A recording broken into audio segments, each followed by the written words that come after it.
سلامونه او نیکې هیلې مې ومنئ ګرانو دوستانو، خویندو او وروڼو.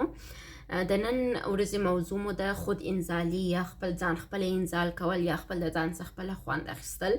دا موضوع اړوند هیڅ وخت زموږ په ټولنه کې په پښتو ژبه خبرې نه وې سوي، نو ما لازم وګڼل چې دا اړوند خبرې وکړم، ځکه چې زما څخه ډېر سوالونه کېږي چې زه دا عمل اجرا کوم، آیا دا صحت ته ګټه لري که نه لري. عموما ډېرو نجونو دا سوال زما څخه کړی دی، ډېرو تنکیو ځوانانو دا سوال کړی دی چې باید موږ خپل نجونې او هلکان په دې پوه کړو چې د ځان انزال کول یا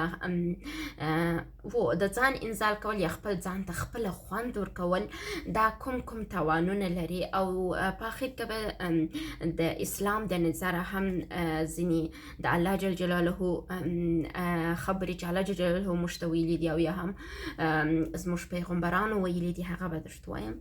اوس فی الحال دپاره اول دا ډېر مهم دی چې موږ ووایو چې خود انزالي یا خپل ځان خپله انزال کول څه ته وایي. خپل ځان خپله انزال کول چې که په هره طریقه یې، مثلا بعضې انسانان یې خپل وریښتان کاږي ځان انزال کوي، بعضې انسانان یې د لاس څخه کار اخلي، بعضې انسانان یې د ګوتې څخه کار اخلي، بعضې انسانان یې چې یو بل چاته وایي چې راسه زما وریښتان مساج کوي، بل هر انسان د یا خپل ځان خپله وریښتان مساجوي. داسې یو طریقه یې پیدا کړې وي چې ځان ته خپله خوند ورکوي.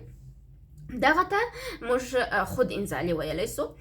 بعضې ځوانان که دا ویډیو ویني او یا تاسو مور و پلار یې وینئ، مور و پلار ته دا ډېره مهمه ده. که تاسو مور و پلار یاست، خپل اولادو ته دا زده کړئ، نن دا ویډیو په هغوی واوړئ، په دې کې کوم شرم نسته، په دې کې کوم بدي نسته، هغه باید پوه سي. یو ماشوم چې د 8 کالو واوړي، هغه لذت ورته راځي، کله کله هغه دا کاذب لذت یا دروغجن لذت حسوي او د هغه محتاط کیږي او بیا پرله پسې د هغه لذت د لاسته راوړنو دپاره دغه عمل کوي او خپل ځان هم تباه کوي او خپل راتلونکي ژوند ته هم ضررونه رسوي. ګرانو ماشومانو، هر هغه خوند چې تاسو یې د ملا د اخري حصې څخه شروع او بیا د پښو د اخري د لومړنۍ حصو څخه شروع احساسوي، دې ته د انزال خوند وایي. او دا که تاسو خپل ځان ته ورکوي، مثلا تاسو په ناخود آګاه توګه بعضې ماشومان یې درختې ته خیږي، د درختې ته ختلو په جریان کې هغه دا خوند احساسوي او بیا هغه د درختې سره دا کار بار کوي. همدا رقم د لاس په توسط د لمس، د وریښتانو شکولو یا په ډېر طریقو سره زموږ ماشومان د دې قرباني سي چې ځان یې ځانلي. د دې علت دا دی چې فامیلونه د ماشومانو صحیح روزنه نه کوي. زموږ مور ګرده ورځ اخته یې په ډوډۍ پخولو پسې، پلار تللی یې په رزق پیدا کولو پسې، هغه مور دومره مسؤلیت نه اجرا کوي، په کور کې تقسیم اوقات باندې څوک ژوند نه کوي، هر چا چې هر څه وکړل، نو په دې خاطر هغه اولاد صحیح توجه نه ورته کېږي چې دا هغه سن یې د ماشومانو چې باید موږ هغه پوه کړو، هغه ته دا ورزده کړو، ځوانانو ته دا ورزده کړو چې عموما ماشومان مهم دي چې د 8 کالو لوړ سي، چې دوی ته د خود انزالي اړوند مکمل معلومات. اوس ما ماشومانو ته دا وویله چې هر هغه خوند چې تاسو د ملا او د ملا د اخرنۍ حصې او د پښو د لومړنۍ حصې څخه حس کوئ خپل په مخصوص اندام کې، دا هغه خوند ده چې دې ته انزال خوند وایي. نو دا که تاسو خپل ځان ته ورکوئ، دې ته خود انزالي وایي. لیکن دا خوند کېدای سي تاسو ته د واده وروسته ستاسو مېرمن یا ستاسو مېړه درکړي چې هغه ته بیا یو ډېر ښه عمل کارت موږ وایو، هغه زموږ صحت ته حتی ګټه لري. لیکن دغه عمل چې موږ خود انزالي یا د ځان انزالي یا خپل ځان ته خوند ورکول ورته وایو، دا بیا زموږ صحت ته تاوان لري. دا چې کوم تاوان لري هغه ما ډېر لیکلي دي او ډېر حساس دي. د کورنیو څخه زما هیله دا ده چې زه وایم بعضې خبرې دې ته ضرورت لري چې تاسو خپل ماشوم ته په اوږده توګه تشریح کړئ. زه په ویډیو کې ډېرې خبرې نسم کولی چې ویډیو اوږده کېږي، نو په دې خاطر یې زه وایم، خو تاسو کوشش وکړئ چې خپل ماشومان ډېر ښه په پوه کړئ. خود انزالي یا ځان انزال کول چې دی عموما د دې سبب ګرځي چې زموږ جنسي مشکلات موږ ته پیدا کړي. جنسي مشکلات مو دومره لوړ کړي چې د واده وروسته موږ په مشکلاتو سره مخ سو.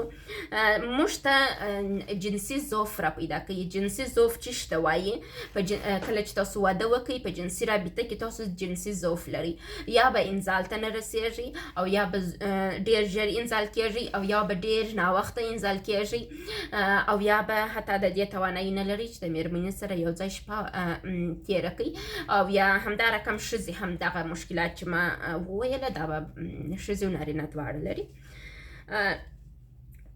کېدای سي چې تاسو بیا ماشوم پیدا نه کړئ. هغه کسان چې خپل ځان خپله انزالوي هغه د اته کلنۍ څه ګورې شروع کېږي. زه تاسو ته وایم د هغه تر مخه هم کېدای سي خو د اته کلنۍ څه ډېر په شدت سره بیا ماشومان بعضې وخت پاخته کېږي. کېدای سي چې کوچنۍ بیا پیدا نه کړي، یعنې وچ سي که نجلۍ که هلک یې. ستاسو د اعصابو دستګاه کېدای سي چې د ضعف سره مخ سي، یعنې عصبي مشکلات ورته پیدا سي، او یا هم موږ عصبي ضعف ولرو، کمزورتیا احساس کړو.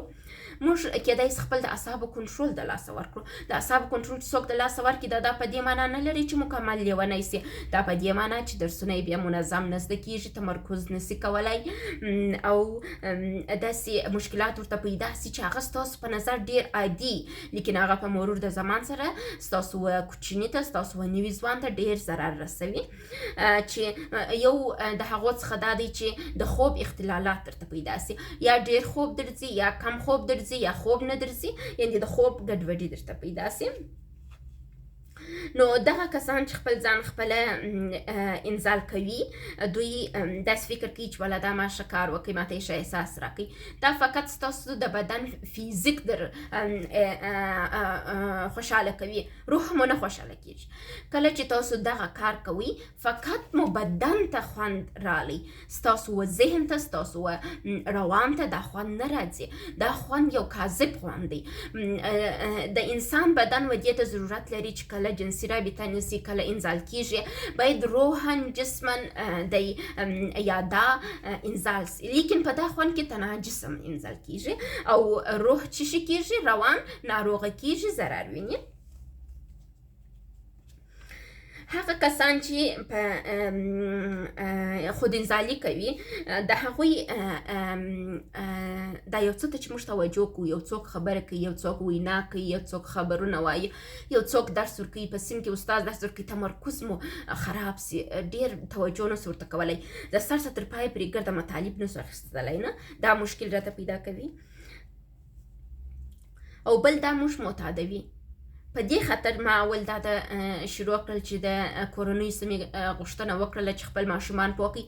دا مو ستاسو کوچنیان یا ستاسو ځوانان په دې معتاد کېږي چې معتاد سوله نو خپل ځان هر وخت انزالوي، او دغه مشکلات چې ما وویله چې ډېر مهم مشکلات دي، لکه اختلال د خوب، لکه د عصبي دستګاه ضعف، لکه کنټرول د اعصابو، لکه د خوب ګډوډي، لکه د جنسي ضعف، لکه د تمرکز ضعف، دا هر څه ډېر مهم دي چې باید په ماشومانو کې پیدا نه سي او ځوانۍ د هغوی ځواني تباه نه سي. او که ځوانان یاست که ویې هم معتاد سوي یاست، کوشش وکړئ چې د څه ورته وایي معتادي څخه ځان وژغورئ. هغه ځینې څېړنې چې سوي چې هغه کسان چې خپل ځان خپله انزال کوي هغوی د زړه په مشکل هم اخته کېږي او دوی په سټرس باندې اخته کېږي. دوی به هر وخت سټرس اخلي، دوی به هر وخت تر فشار لاندې وي، فشار ډېر راځي، یو کوچنۍ مسله یې پر دوی فشار ډېر راځي، فشار یې دا به څنګه سي، که دا حالت هم نه ورته راسي د ځان سره چورت وي دا به څنګه سي، هغه به څنګه سي، هغه به څنګه سي، دا رقم شی ځینې جوړېږي.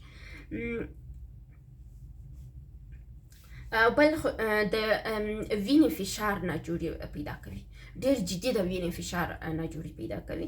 نو ډېر کوشش وکړئ چې د دې څخه خپل ځان خلاص کړئ او خپل ماشومان آګاه کړئ.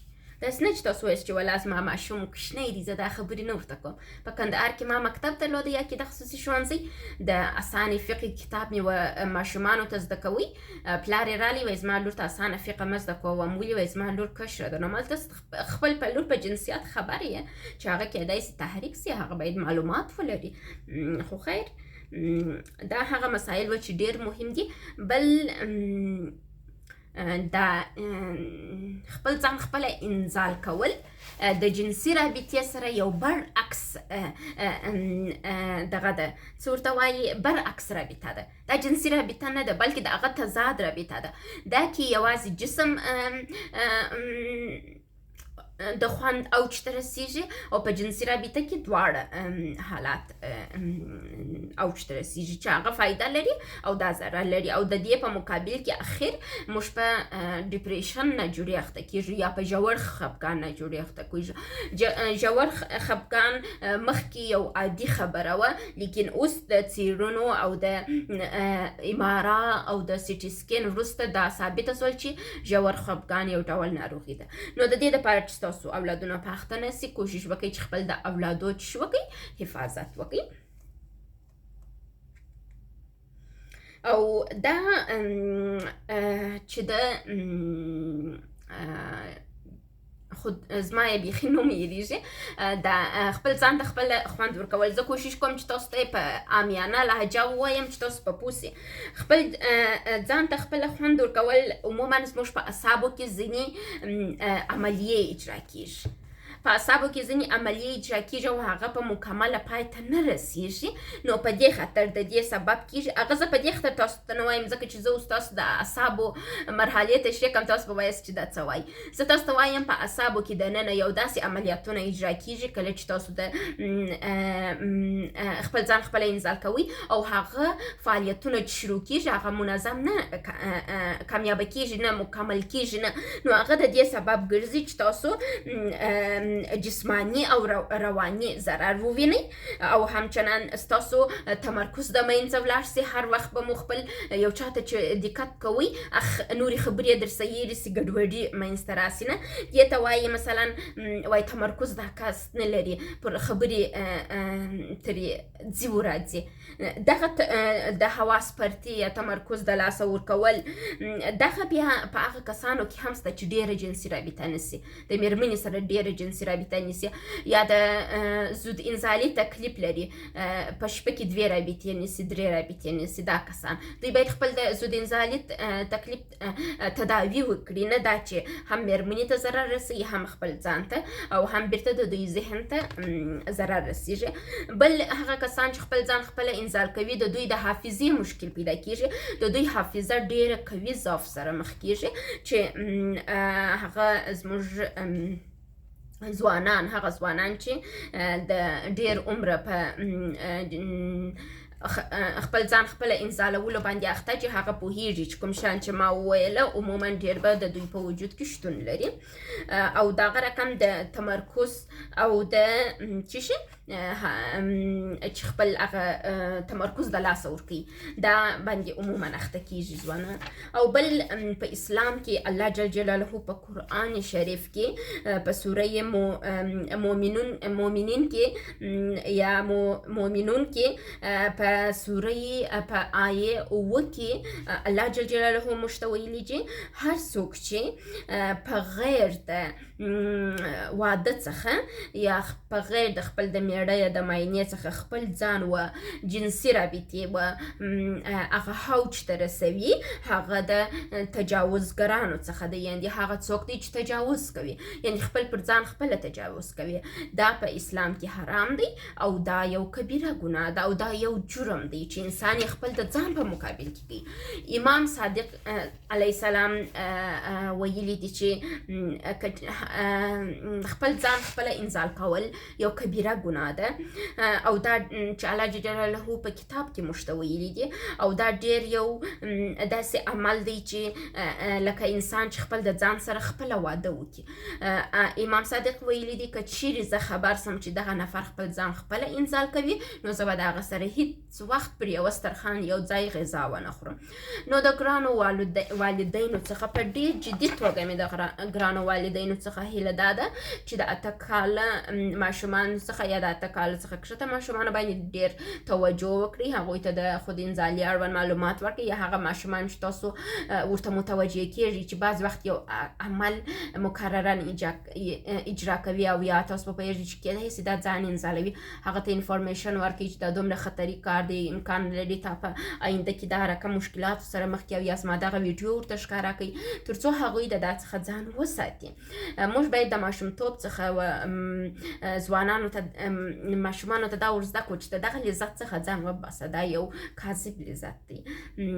نو د کورنیو څخه مې هیله ده چې دا ته جدي توجه وکړي او هغه ځوانان چې په دا تکلیف معتاد سوي دي کوشش وکړي چې د دې څخه ځانونه وژغوري، او دا چې هغه ځوانان چې معتاد سوي دي دا چې څنګه کولی شي ځانونه وژغوري دا یو بیل بحث دی چې بیا به وروسته بحث پر کوو.